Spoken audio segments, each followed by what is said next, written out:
सारा भाई काजे राम राम।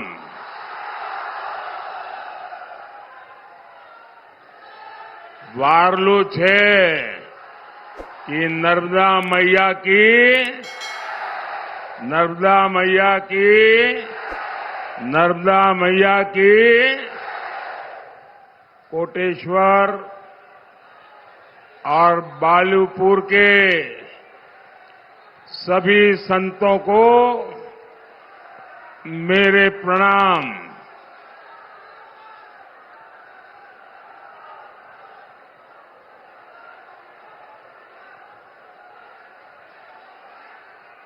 आप सब अपना समय निकालकर मुझे आशीर्वाद देने आए हैं, ये मेरे लिए बहुत बड़े सौभाग्य की बात है और मैं आपका बहुत बहुत आभारी हूं। आप सब मेरा प्रणाम स्वीकार करिए।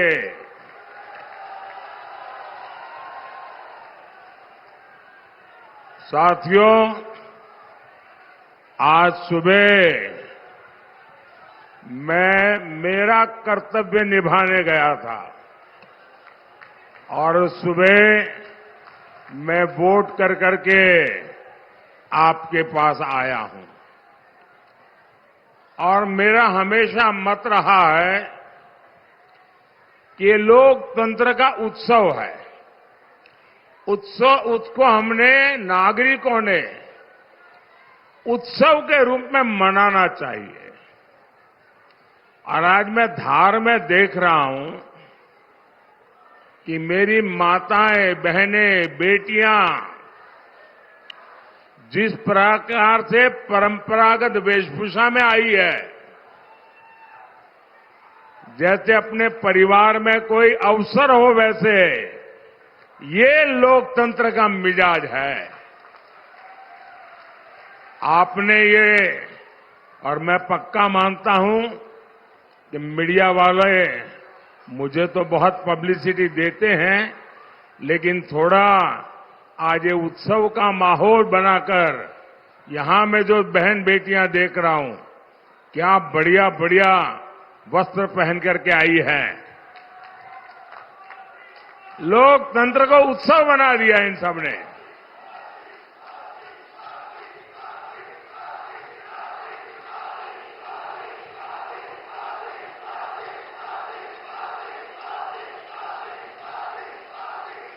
और लोकतंत्र और चुनाव, ये महापर्व होता है लोकतंत्र का।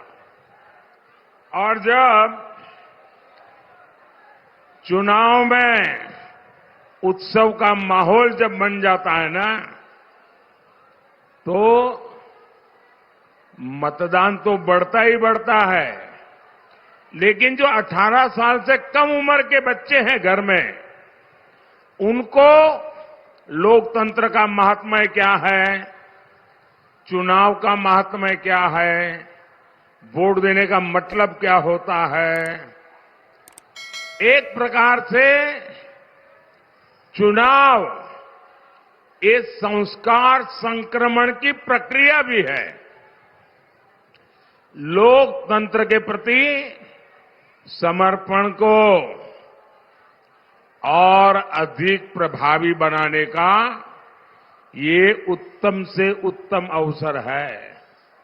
और धार के मेरे भाई बहनों ने आज ये माहौल जो बना दिया है उत्सव का, मैं धार के लोगों को बहुत बहुत बधाई देता हूं।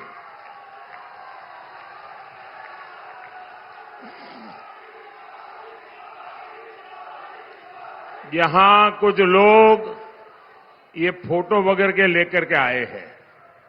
आप सबके फोटो मैंने देख लिए हैं।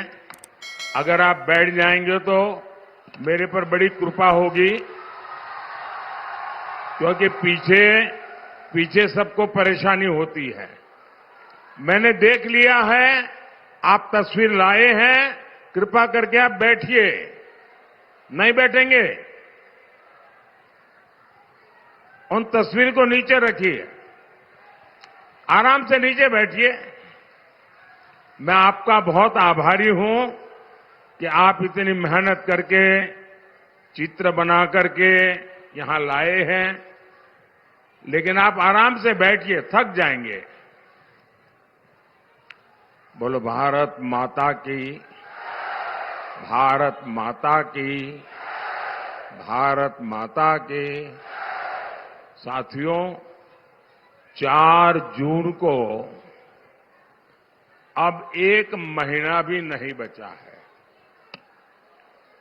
आज तीसरे चरण की वोटिंग चल रही है। पहले चरण में विपक्ष पस्त पड़ गया था।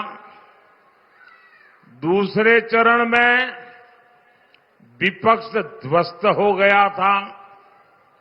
आज तीसरे चरण के बाद जो इधर उधर कुछ छोटे छोटे टमटमते तारे दिखाते हैं, तारले दिखते हैं, वो भी अब अस्त होना तय हो जाएगा। क्योंकि पूरे देश ने ठान लिया है, फिर एक बार, फिर एक बार, फिर एक बार, फिर एक बार। साथियों, यहां से महू ज्यादा दूर नहीं है। महू में ही बाबा साहब आम्बेडकर का जन्म हुआ था। ये भूमि मेरे जैसे कितने ही लोगों के लिए किसी तीर्थ स्थली से कम नहीं है।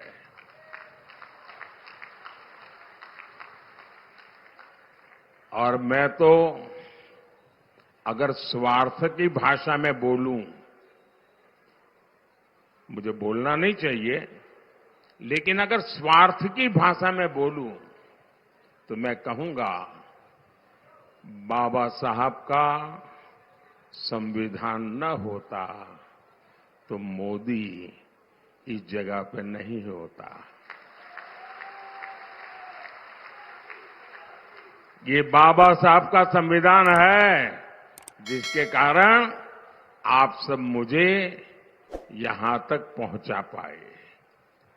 नहीं तो आज भी एक ही परिवार का राज चल रहा होता।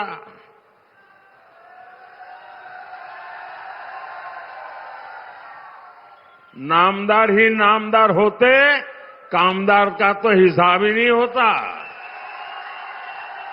लेकिन ये बाबा साहब के संविधान की ताकत है कि नामदार को हटा के देश ने कामदार को बिठा दिया।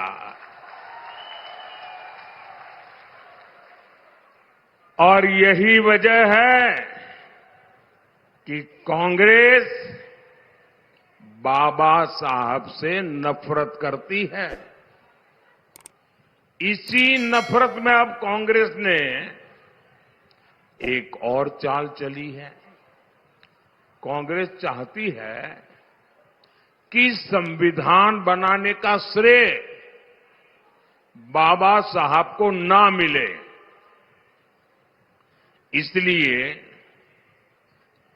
अब कांग्रेस ने कहना शुरू कर दिया है कि बाबा साहब का योगदान तो बहुत कम था। ये संविधान बनाने में सबसे ज्यादा भूमिका, सबसे बड़ी भूमिका ये उनके चाचा देश के पंडित नेहरू जी की थी।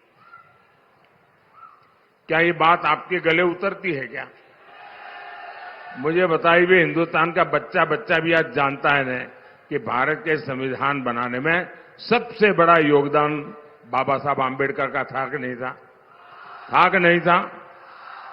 लेकिन इन परिवारवादियों ने पहले देश का इतिहास तोड़ा मरोड़ा, आजादी के महान सपूतों को भुलवा दिया और परिवारवादियों ने अपना महिमा मंडन करने के लिए, अपने ही गीत गाने के लिए, अपने ही वाहवाही करने के लिए झूठा इतिहास लिखा। और अब ये संविधान को लेकर भी झूठ गढ़ने लगे हैं और उसको भी कब्जा करने के मिजाज में है। सच तो ये है कि कांग्रेस का ये परिवार बाबा साहब आंबेडकर को घोर नफरत करता है। कांग्रेस ने आंबेडकर जी की राजनीति को खत्म करने की हर साजिश रची। मैं इसे भाजपा का और भाजपा सरकार का सौभाग्य मानता हूं कि भाजपा के समर्थन वाली केंद्र सरकार ने कुछ वर्ष पहले बाबा साहब को भारत रत्न दिया था। ये जब गए ना, तब मौका आया। मैं इसे भी अपना सौभाग्य मानता हूं कि मुझे बाबा साहब से जुड़े स्थानों को पंच तीर्थ के रूप में विकसित करने का अवसर मिला। साथियों, हार की हताशा में आजकल कांग्रेस और इंडी गठबंधन के लोग एक नई अफवाह उड़ा रहे हैं। ये कहते हैं कि मोदी को 400 सीटें मिल गई तो वो संविधान बदल देगा। ऐसा झूठ चलाते हैं ना। ऐसा लगता है जैसे कांग्रेस वालों की बुद्धि पर वोट बैंक का ताला पड़ गया है। वोट बैंक का ताला पड़ गया है।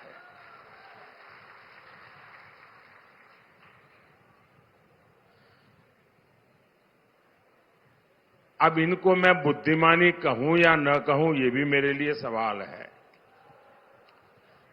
अरे, इनको पता होना चाहिए 2019 से 2024 ये जो 5 साल मैंने सरकार चलाई ना, और 2019 में जो आपने वोट दिया था, 2019 से 2024 मोदी के पास एनडीए प्लस के रूप में 400 सीटों का तो समर्थन था ही था। अब ये इनको इतनी भी याद नहीं है। वो ऐसी तरह जनता ने उनको मारा है, ऐसा मारा है कि अभी तक होश नहीं आया है। -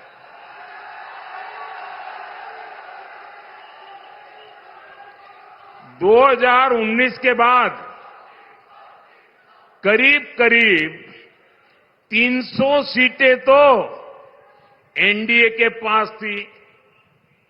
इसके अलावा 3-4 क्षेत्रीय पार्टियां और निर्दलीय पूरे 5 साल हमारे साथ खड़े रहे।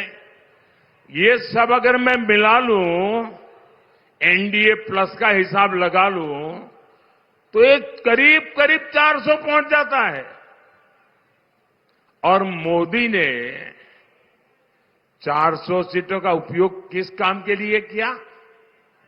मोदी ने 400 सीटों का उपयोग 370 हटाने के लिए किया। मोदी ने 400 सीटों का उपयोग SC/ST के आरक्षण को 10 साल आगे बढ़ाने के लिए किया। मोदी ने 400 सीटों का उपयोग एक आदिवासी बेटी को पहली बार राष्ट्रपति बनाने के लिए किया।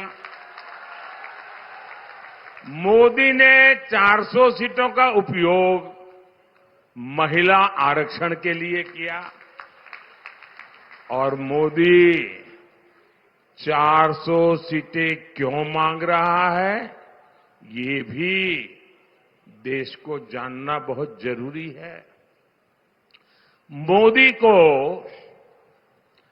400 सीटें यानी एक प्रकार से 2019 से 24 जो दिया उसको रिपीट करने के लिए मैं कह रहा हूं। मोदी को 400 सीटें चाहिए ताकि मैं कांग्रेस और इंडी गठबंधन की हर साजिश को रोक सकूं।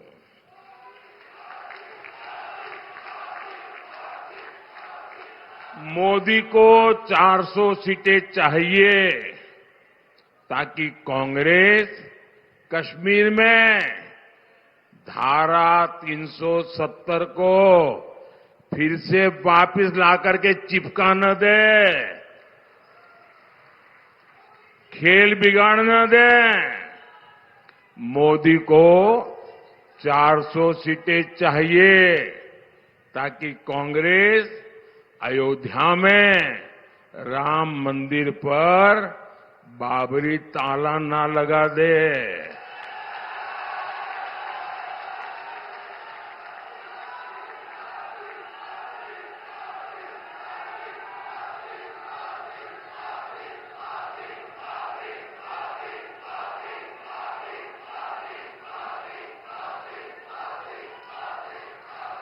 मोदी को 400 सीटें चाहिए ताकि कांग्रेस देश की खाली जमीन, खाली द्वीप, आइलैंड्स दूसरे देशों को गिफ्ट न कर दे, सौंप न दे।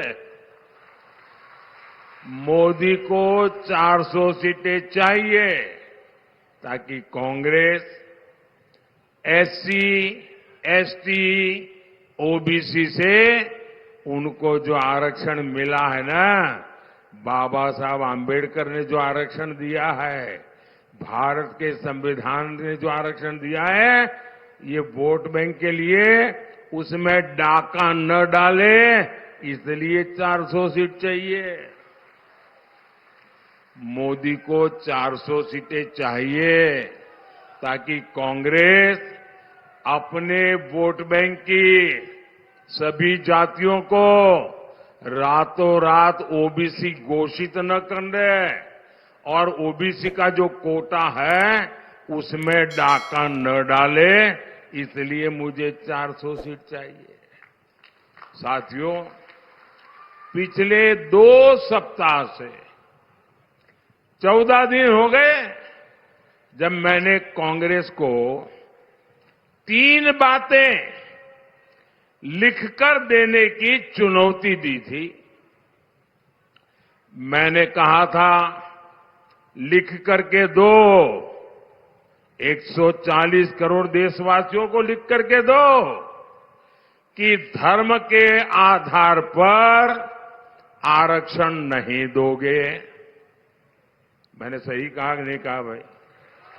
सही कहा कि नहीं कहा?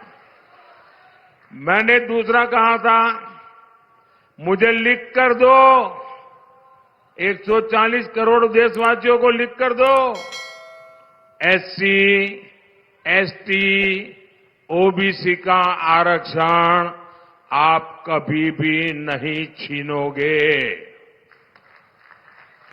मैंने उनको कहा था कि आप देश के नागरिकों को लिखकर दो,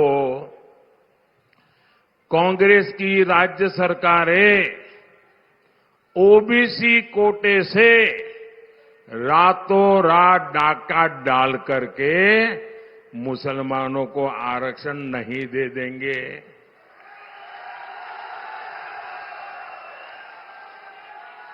अब मेरे 3 सवाल, बहुत सिंपल सवाल है साहब, लेकिन कांग्रेस चुप बैठकर बैठ गई है बन करके, मुंह पे ताला लगा दिया है उसने।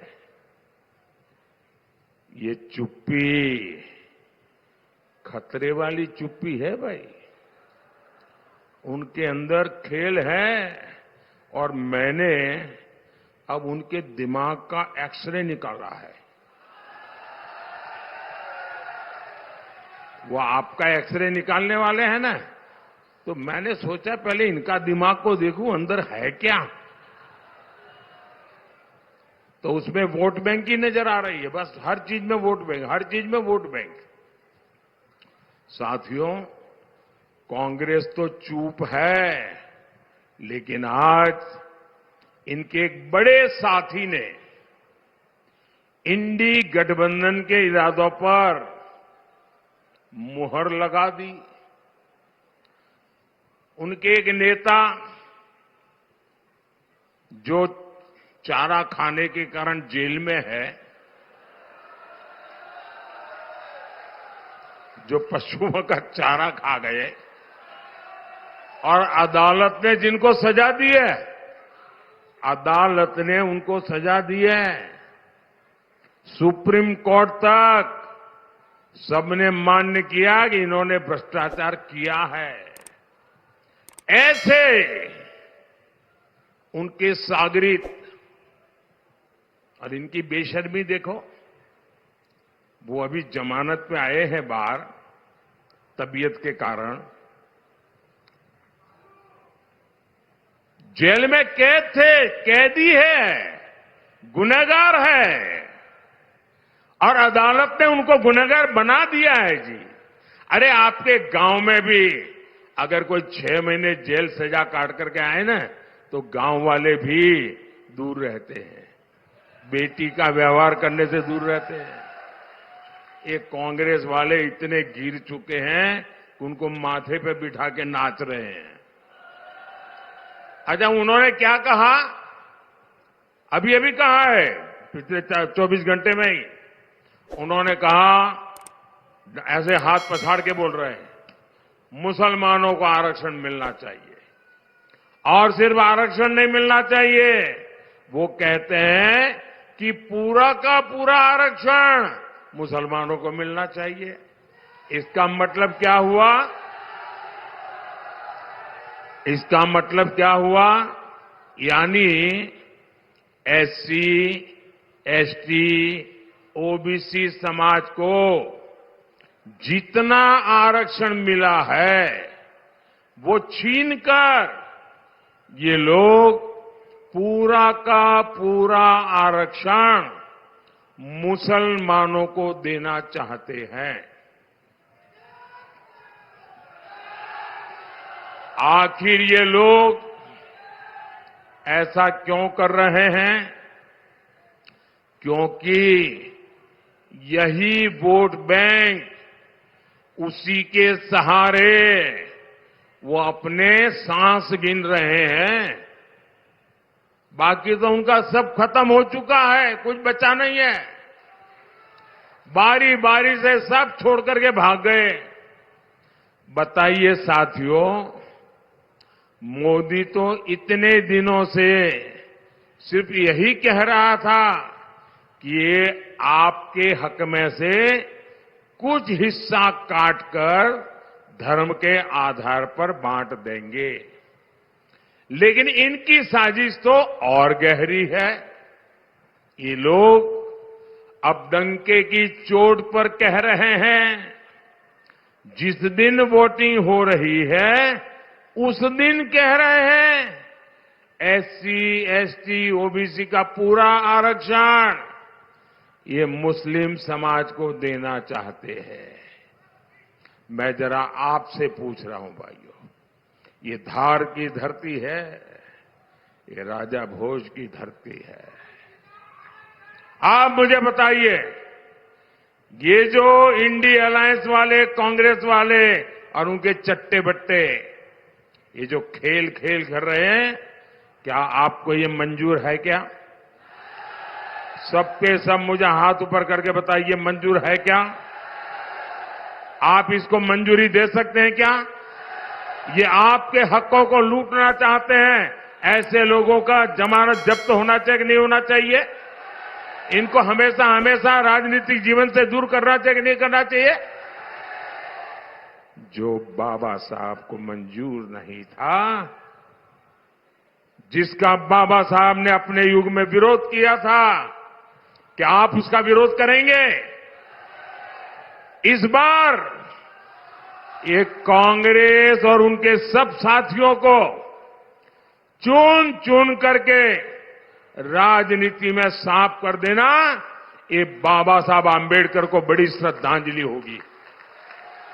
क्योंकि उन्होंने बाबा साहब आंबेडकर की पीठ में छुरा भोंका है। इन्होंने भारत के संविधान की पीठ में छुरा भोंका है। मोदी ने इस चुनाव में कांग्रेस के सारे वादों इरादों की पोल खोल दी है।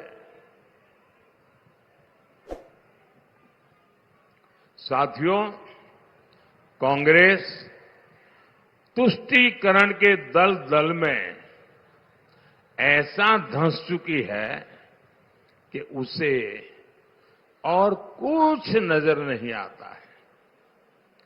कांग्रेस की चली तो कांग्रेस कहेगी कि भारत में जीने का पहला हक भी उसके वोट बैंक को है। अपने घोषणा पत्र में कांग्रेस ने लिखा है, कांग्रेस सरकारी टेंडर में भी अल्पसंख्यकों को हिस्सेदारी सुनिश्चित करेंगे। यानी कांग्रेस ठेकेदारी में भी धर्म के आधार पर कोटा देगी। कांग्रेस का इरादा खेलों में भी अल्पसंख्यकों को प्राथमिकता का है। यानी क्रिकेट टीम में कौन रहेगा कौन नहीं रहेगा, ये कांग्रेस अब धर्म के आधार पर तय करेगी। मैं आज कांग्रेस से पूछता हूं, अगर ऐसा करना ही था तो 1947 में 1947 में जब देश आजाद हुआ तो कांग्रेस ने भारत माता का 3 टुकड़े क्यों कर दिए? भारत मां की भुजाएं क्यों काट दी? देश का बंटवारा क्यों किया? 47 में ही पूरा देश आप पाकिस्तान बना देते, उसी समय भारत का नामो निशान मिटा देते। मैं आज 2 टूक कह रहा हूं और ये कांग्रेस वाले और उनके सारे चट्टे बट्टे जरा कान खोल के सुन लो। और मैं बराबर पूरी ताकत से कह रहा हूं, कांग्रेस वाले और उनके सारे इंडिया अलायंस वाले कान खोल करके सुन लो। जब तक मोदी जिंदा है,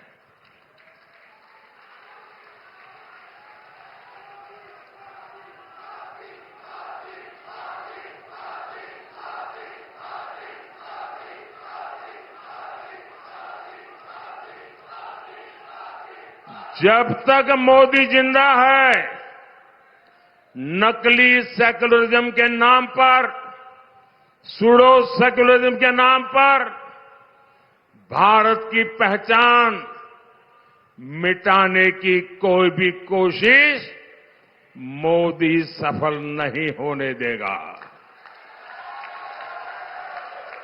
और ये हजारों वर्ष पुराने भारत को उसकी इस संतान की गारंटी है। भाइयों और बहनों, मोदी भारत को विकसित बनाने के मिशन पर निकला हुआ है। मोदी आया तो करोड़ों परिवारों को पहली बार पक्का घर मिला। माताओं बहनों को टॉयलेट मिला। मोदी ने दलित आदिवासी परिवार की माताओं बहनों को गरिमापूर्ण जीवन का अवसर दिया। 50 साल तक गरीबी हटाओ का सिर्फ नारा लगाने वाली कांग्रेस अब गरीब को मिल रही सुविधाओं से भी नाराज घूम रही है। कांग्रेस के नेता कहते हैं कि मुफ्त इलाज की योजना को बंद कर देंगे। कांग्रेस के नेता कहते हैं कि मुफ्त अनाज की योजना को बंद कर देंगे। भाइयों बहनों, मोदी मुफ्त अनाज देता है। क्यों? क्योंकि गरीब के घर का चूल्हा जलता रहना चाहिए। गरीब के घर का चूल्हा बुझना नहीं चाहिए। गरीब का बच्चा भूखा सोना नहीं चाहिए। और कांग्रेस कहती है कि अनाज देना बंद कर देंगे, इलाज मुफ्त करना बंद कर देंगे। आप मुझे बताइए, क्या आप कांग्रेस को ऐसा करने देंगे? करने देंगे? करने देंगे? क्या कांग्रेस को एमपी में एक भी सीट जीतने देंगे? एक भी सीट जीतने देंगे? भाइयों और बहनों, कांग्रेस के समय में गरीब अगर कुछ भी करना चाहता था तो सबसे बड़ा सवाल होता था कि गरीब की गारंटी कौन लेगा। आप उस दर्द को, गरीब की उस बेबसी को समझिए।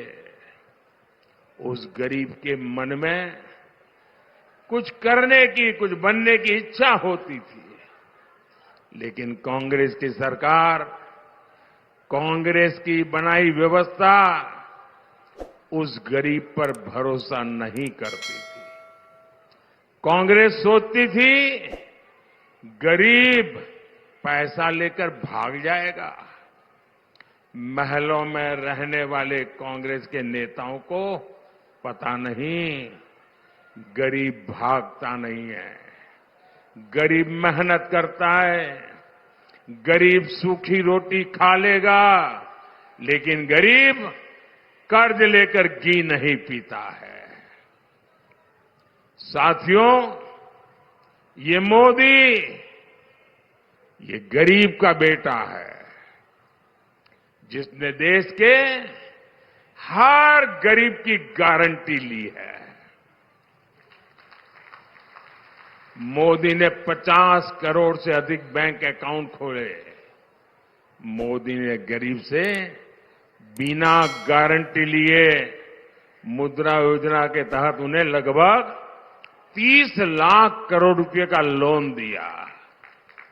मोदी ने बिना गारंटी लिए रेहड़ी, ठेले, फुटपाथ पर काम करने वाले गरीबों को बैंकों से 11,000 करोड़ रुपए की मदद दिलवाई।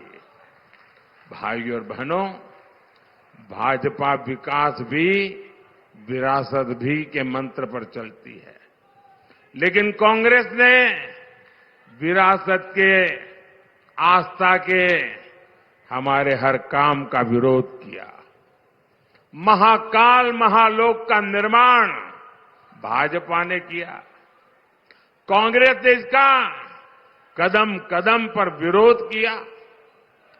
देश की धरोहरों को संरक्षण देना और उससे रोजगार पैदा करना, ये भाजपा का प्रयास रहता है। इसलिए ही धार की भोजशाला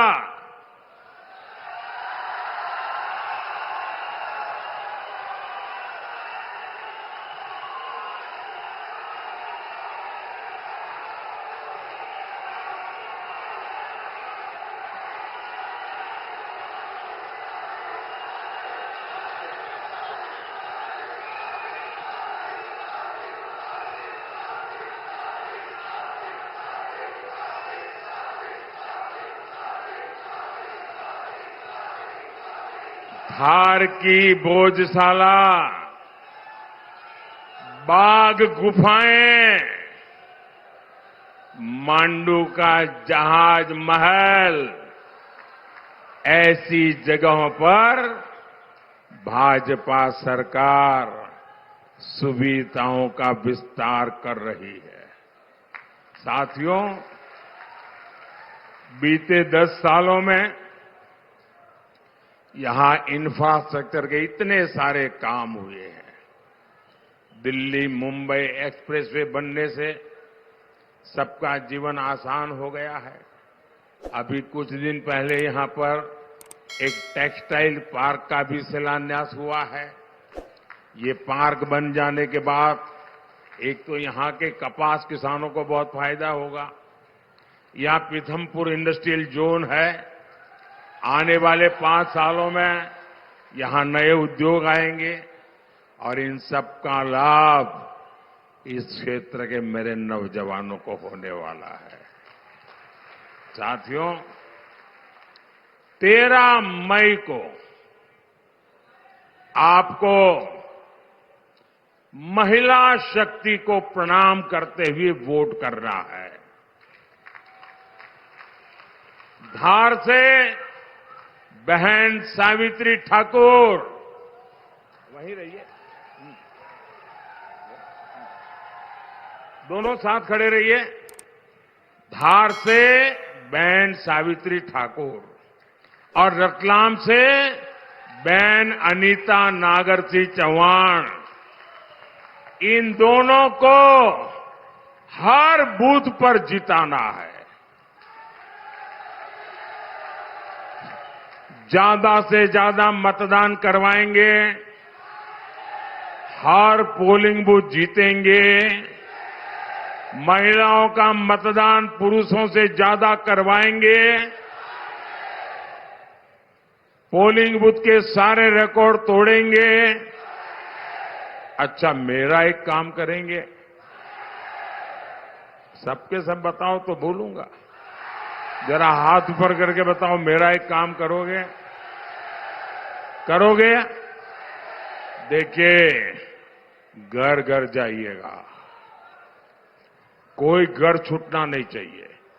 हर परिवार में जाइए और हर परिवार में जाके कहिएगा कि अपने मोदी जी धार आए थे, अपने मोदी जी धार आए थे और मोदी जी ने सबको राम राम कहा है। मेरा राम राम पहुंचा दोगे? हर बुजुर्ग को मेरा राम राम पहुंचेगा? हर माता पिता को मेरा राम राम पहुंचेगा?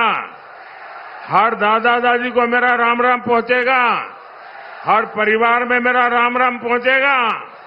बोलिए भारत माता की, भारत माता की, भारत माता की। बहुत बहुत धन्यवाद।